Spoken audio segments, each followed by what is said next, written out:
E quais os direitos das famílias dessas pessoas, né, que perderam a vida nesse acidente aéreo? Como proceder para conseguir uma reparação, se é que é possível, né, uma reparação em caso de uma perda de um familiar?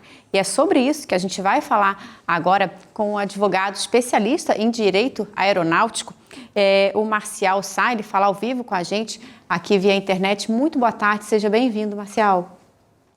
Boa tarde, Eduardo. Boa tarde, Letícia. É um prazer enorme estar aqui, dentro das circunstâncias possível, e muito obrigado pelo convite. Eu queria que você conversasse explicando para a gente logo no início quem que precisa viajar para identificar, por exemplo, os corpos, né, dos familiares. Nesse caso, é coberto pela companhia aérea nesse início de trabalhos, né? Porque praticamente mais da metade dos corpos ainda não foram identificados. Sim, a legislação prevê que os familiares que precisem viajar, se deslocar até o local do acidente para a identificação dos corpos ou prestar qualquer auxílio nesse sentido, esses custos de deslocamento, de alojamento, de alimentação, enfim, serão necessariamente cobertos pela empresa aérea, pelo operador da aeronave acidentada. De uma forma geral, Marcel, boa tarde para você. Muito obrigado pela presença aqui no TJ Aparecida. Infelizmente, falando de um assunto muito triste para todos nós, né? O Brasil inteiro está de luto com essa tragédia que aconteceu na última sexta-feira. Mas, de uma forma geral, que tipo de assistência e que direito que as famílias têm, enfim, e para recorrer, a quem recorrer? Olha, a assistência nesse primeiro, me deixe ser um pouquinho mais didático aqui e dividir a situação em duas fases. Essa primeira fase mais, digamos assim, mais premente, após o acidente, em que as famílias precisam desse auxílio para se deslocar, para estar no local do acidente, para fazer o reconhecimento dos corpos, o traslado dos corpos até o local do sepultamento, e toda essa burocracia que vai envolver tudo isso aí. Essa logística deve ser fornecida pela empresa aérea, de acordo com a IAC número 200, se eu não me engano, 1001 da ANAC. Mas sim, isso será fornecido pela operadora aérea, pela companhia aérea.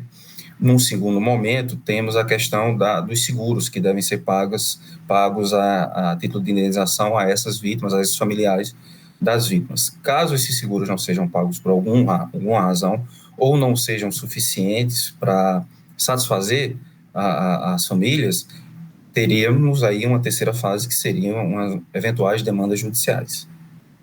Marcelo, a gente sabe que ainda está tudo bem no início, mas como que as famílias podem requerer esses direitos, né? É preciso contratar um advogado, a quem recorrer nesse momento, né? Que a gente sabe que é de profunda dor, mas que, enfim, também tem esse lado que eles precisam ir atrás.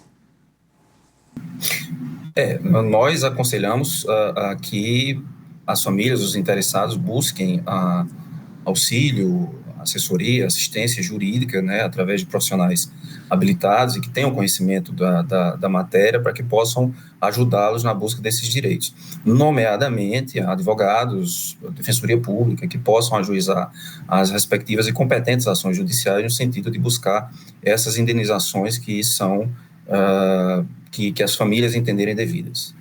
Ô Marcel, o trabalho de investigação está apenas começando, né? Os destroços, Sim. os motores, as caixas pretas já foram encaminhadas para o CENIPA, que está contando com a ajuda, inclusive, de especialistas da França, do Canadá.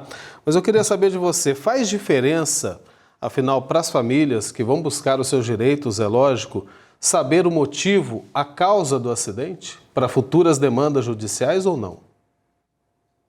Veja, juridicamente para as famílias, não. Por quê? Porque a nossa legislação, o Código de Defesa do Consumidor, o Código Civil, prevê o que a gente chama de responsabilidade objetiva. Ou seja, não, usando termos mais simples, não interessa quem é o culpado pelo fato, mas sim o fato. Então, quem prestou aquele serviço, ou quem estava prestando aquele serviço, é que será diretamente responsabilizado, independentemente de culpa. Então, não interessa se foi um motor que falhou, se foi a aeronave por uma questão de estrutura que falhou, mas sim quem estava prestando serviço naquele momento, que no caso seria a empresa aérea. Então, enfim, prática judicial, essa empresa aérea que será necessariamente demandada com base no Código de Defesa do Consumidor e da responsabilidade civil objetiva. Marcel, a gente gostaria de agradecer muito a sua participação aqui no TJ Aparecida. Seja sempre bem-vindo. Eu que lhes agradeço, muito obrigado e estou à disposição para qualquer horário. Forte abraço para você, uma ótima semana.